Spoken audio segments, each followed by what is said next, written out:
Hello வணக்கம் and welcome to cricket Indians Tamil channel. இந்த வீடியோவில் நம்ம அதை பற்றி பார்க்க போகிறோம் அப்படின்னா நம்மளுடைய மும்பை இந்தியன்ஸ் டீமோட ஸ்வாட் அனாலிசிஸ் தான் பார்க்க போகிறோம். ஸோ ஐபிஎல் 2024 ஆப்ஷனுக்கு அப்புறமா நம்மளுடைய மும்பை இந்தியன்ஸ் டீமோட ஸ்ட்ரென்த், வீக்னஸ், ஆப்பர்ச்சுனிட்டிஸ், த்ரெட்ஸ் எல்லாமே என்ன அப்படிங்கிறத டீட்டெயிலாக இந்த வீடியோவில் நம்ம பார்க்க போகிறோம். ஸோ கண்டிப்பாக வந்துட்டு நம்மளுடைய மும்பை இந்தியன்ஸோட ஸ்வாட் அனாலிசிஸ் தெரிஞ்சுக்கிறதுக்கு நீங்கள் ஆர்வமாக இருப்பீங்க. ஸோ ஃபஸ்ட்டு வந்துட்டு நம்மளுடைய மும்பை இந்தியன்ஸோட ஸ்ட்ரென்த்து தான்.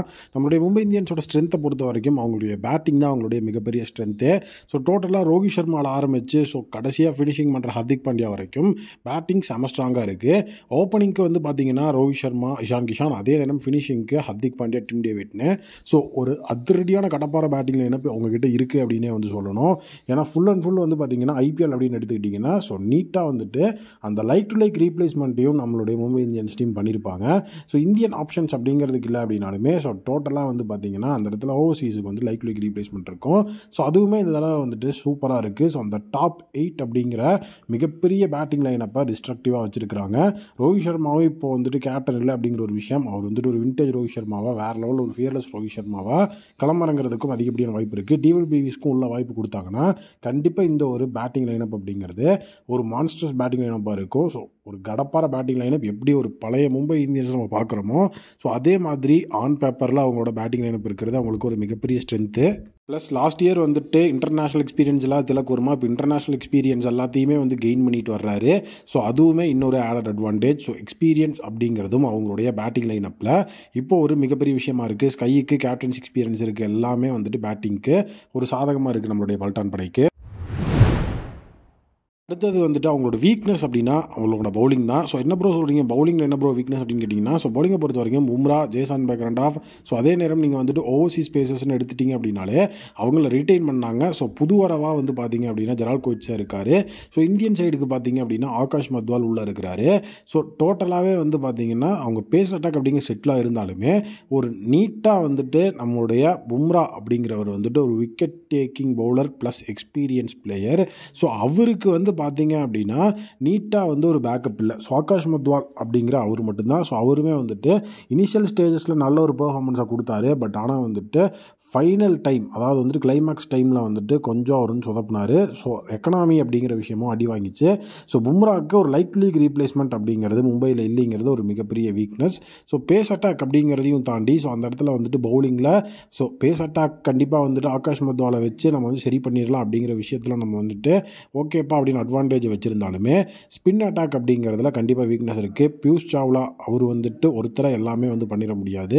ஸோ எல்லா மேட்ச்லையுமே அவரே விக்கெட் எடுத்து தருவார் அப்படிங்கிறதையும் நம்ம வந்துட்டு நம்ப முடியாது. ஸ்ரேயஸ் கோபால் அப்படிங்கிற அவருமே அவருக்கு பேக்கப்பாக இருக்கார். இன்கன்சிஸ்டன்சி அப்படிங்கிற விஷயம் இருக்குது. ஸோ லைக் லீக் ரீப்ளேஸ்மெண்ட் அப்படிங்கிறது இந்தியன் பிளேயர் அப்படிங்கிறது தான் வந்துட்டு கரெக்டாக இருக்கும். முகமது நபி எப்படி அவர் யூஸ் பண்ணுவாங்கன்னே தெரில. ஸோ அவர் வந்துட்டு நல்ல ஒரு ஆல்ரவுண்டர் எக்ஸ்பீரியன்ஸ் பிளேயர் தான்.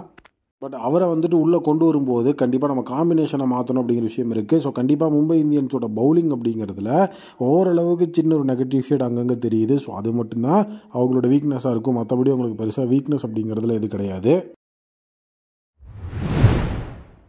அடுத்தது யாருன்னு பார்த்தீங்கன்னா நம்மளுடைய ஆப்பர்ச்சுனிட்டிஸை தான் பார்க்குறோம். ஸோ ஆப்பர்ச்சுனிட்டியை பொறுத்த வரைக்கும் கண்டிப்பாக அந்த இடத்துல வந்துட்டு தலைவனுக்கு மட்டும்தான் ஆப்பர்ச்சுனிட்டி இருக்குது. ஜெரால்ட் கோயிட்ஸை பொறுத்த வரைக்கும் அவருடைய ஐபிஎல் டெபு அப்படிங்கிறது மும்பை இந்தியன்ஸ்க்கு அகென்ஸ்டாக வந்து பண்ண போகிறாரு. ஸோ மும்பைக்காக அவருடைய ஐபிஎல் டெபு அப்படிங்கிறதுல கண்டிப்பாக மாஸ் காட்டினார்னா ஒரு ட்ரெண்ட் போல்ட்டை வந்துட்டு எந்த அளவுக்கு வந்துட்டு மும்பை பேக் பண்ணாங்களோ அந்த லெவலில் வந்துட்டு ஜெரால்ட் கோயிட்ஸை பேக் பண்ணி சொல்ல வைக்கிறதுக்கு ஹெவியான வாய்ப்பு இருக்குது. ஏன்னா வந்து ஜெரால்ட் கோயிட்ஸை பொறுத்த வரைக்கும் பேட்டிங்லேயும் கான்ட்ரிபியூஷன் அவரால் கொடுக்க முடியும். ஸோ நீட்டாக வந்துட்டு ஸ்ட்ரைக்கர் ஆஃப் த பால் அப்படிங்கிற அட்வான்டேஜ் அந்த ஓவர்சீஸ் பேசர்ஸ் அப்படிங்கிறதுல யாருமே இல்லாத ஒரு அட்வான்டேஜ் அப்படின்னா ஜெரால்ட் கோயிட்ஸ் இருக்கிறது அவருடைய பேட்டிங். ஸோ டோட்டலாக வந்துட்டு இந்த சீசன் அவருக்கு கிடைக்கிற ஆப்பர்ச்சுனிட்டிஸில் நீட்டாக ஒரு பெர்ஃபார்மன்ஸை கொடுத்துட்டாரு அப்படின்னா கண்டிப்பாக ஐபிஎல் 2025 மீண்டும் ஜெரால்ட் கோயிட்ஸுக்கு பிட் பண்ணி மும்பை அவரை வந்துட்டு அவங்களுடைய ஆல் டைம் பிளேயர் ஆக்கிறதுக்கான ஆப்பர்ச்சுனிட்டி கண்டிப்பாக அவருக்கு அரௌண்ட் த கார்னரில் வெயிட் பண்ணிகிட்டு இருக்குது. ஸோ இந்த ஐபிஎல் 2024 பெர்ஃபார்மன்ஸ் அவருடைய ஐபிஎல் மட்டும் இல்லாமல் அவருடைய அந்த கரியர் பாத்தையே வந்துட்டு டிசைட் பண்ணக்கூடிய ஒரு மிகப்பெரிய விஷயமா இருக்குது. சவுத் ஆஃப்ரிக்கா இப்போ அவர் வந்துட்டு ஒரு பிரைமரி பேசராக மாற்றிட்டாங்க. ஸோ எம்ஐயோட அசோசியேட் ஆகி இருக்கும்போது அந்த எக்ஸ்பீரியன்ஸையும் கெயின் பண்ணி ஒரு இன்டர்நேஷனலையும் கலக்கிறதுக்கான பாசிபிலிட்டி அதிகமாக இருக்குது. இந்த ஆப்பர்ச்சுனிட்டியை அவர் வந்து நல்லா கிராப் பண்ணிக்கணும். அடுத்ததாக வந்துட்டு த்ரெட்ஸ். ஸோ டோட்டலாக வந்துட்டு மும்பை இந்தியன்ஸ் டீமோட த்ரெட் அப்படின்னா அது வந்து ஹர்திக் பாண்டியாவோட கேப்டன்சி. டோட்டலாக நான் ஏன் வந்து ஹர்திக் பாண்டியாவோட கேப்டன்சின்னு சொல்கிறேன்னா, ஃபஸ்ட்டு அவருக்கு வந்துட்டு இன்ஜுரி அப்படிங்கிற ஒரு மிகப்பெரிய கிரைசிஸ் இருக்குது. ஸோ அவர் இன்ஜுரியில் இருக்கும்போது இப்போ வந்துட்டு அவருக்கு கேப்டன்சியை கொடுத்து ரோஹித் சர்மா கேப்டன்சியை வந்துட்டு அவங்களே வந்து வாலண்டியராக வந்து பிடுங்கியிருக்காங்க, இவராக வந்துட்டு கொடுக்கல. ஸோ அப்படி இருக்கும்போது சப்போஸ் அவர் வந்துட்டு ஏதாவது இன்ஜுரி அப்படின்னு போனார்னா கண்டிப்பாக ரோஹித் சர்மா டீமை லீட் பண்ண மாட்டார், அதில் கண்டிப்பாக இஷ்யூ இருக்கும். ஸோ அப்படி இருக்கும்போது அடுத்தது பும்ரா, சூரியகுமார் யாதவ்னு இவங்களும் வந்துட்டு லாங் டைம் ஒரு டோர்னமெண்ட் ஃபுல்லாக வந்துட்டு கேப்டன்சி எடுத்து லீட் பண்ணல.